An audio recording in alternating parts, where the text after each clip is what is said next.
Hi, I'm Sue Groszek, and my daughter lives at the first home that Monarch put together called Monarch Hall, so the apartment style living. And since Carl just did a really nice overview of that, what I wanted to share with you was a little bit of inspiration and kind of how I got going on my journey. So first I have something for you that I wrote many years ago. I'm a very visual person, and if I can't put things in a visual context, it really is very upsetting to me.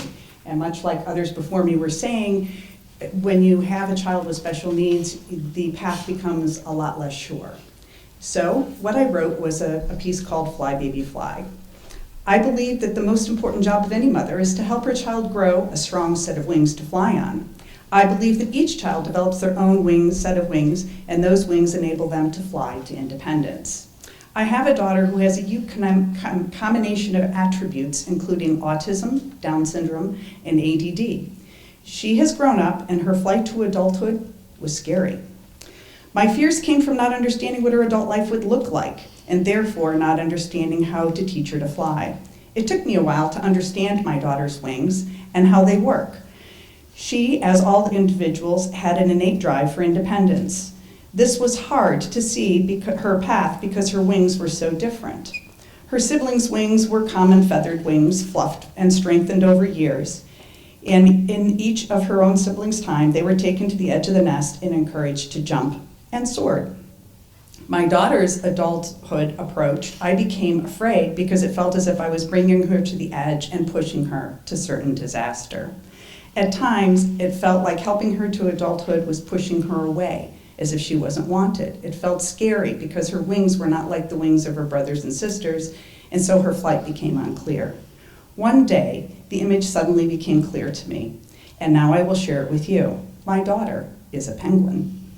I now understand that her wings are those of a penguin, and she doesn't stand on a cliff at all, but instead on the edge of an iceberg.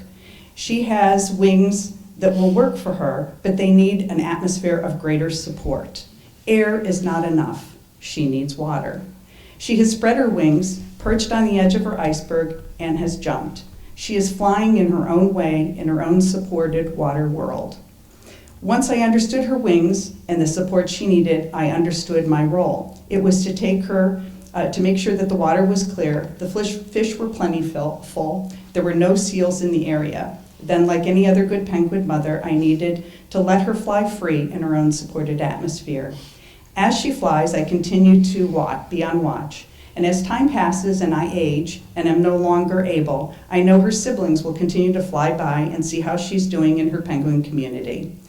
They will check to see that the water is clear and that no seals have encroached. They will visit, throw her a fish or two, and enjoy her company, just as they always have, just as siblings always do for each other. I am proud to be the mother of Penguin, and I'm no longer afraid. Fly, baby, fly. So along with that piece, the other big visualization for me is what I call the placemat. And it actually happened to me early in the morning when I'd had far too much coffee at a Bob Evans.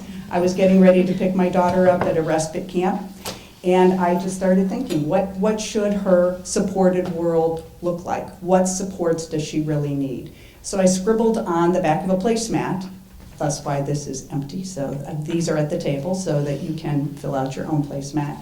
And I also have for you what Annie's placemat looks like, devoid of the spelling errors. So when my son heard that I was doing this, he said, you didn't really copy the real one, did you? He knows.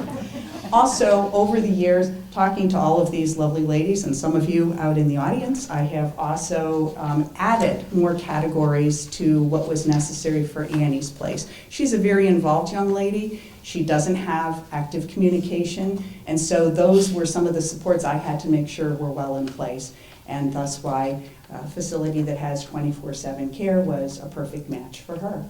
Interestingly, after I wrote the placemat, I put it in my moleskin and tucked it away.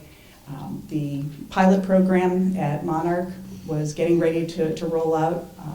It seemed to be a good match for us, and it wasn't until after she had moved in, I had thought about the placemat, pulled it out, and I will tell you, it's an exact match. So sometimes if you don't envision it, you can't get there. So that's what I have for you. I also do have some pictures for you that I will be happy to share at the table.